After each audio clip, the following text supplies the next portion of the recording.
It's up for sale. It's going to be built on eventually.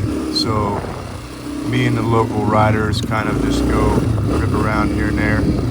They have an awesome loop through the woods, which you'll see in a moment here. I met one of the kids that lives up on the other side of the hill here, and some other fellow during the snowstorm. Here we go into the woods. And they're all cool dudes. They go through quads, side-by-sides, dirt bikes, you name it. It's just a simple path.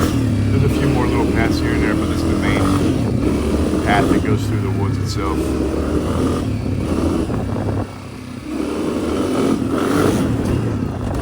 Nice sharp right turn here, berm, and climb that hill. It's fairly easy. I think I'm in third gear, and second.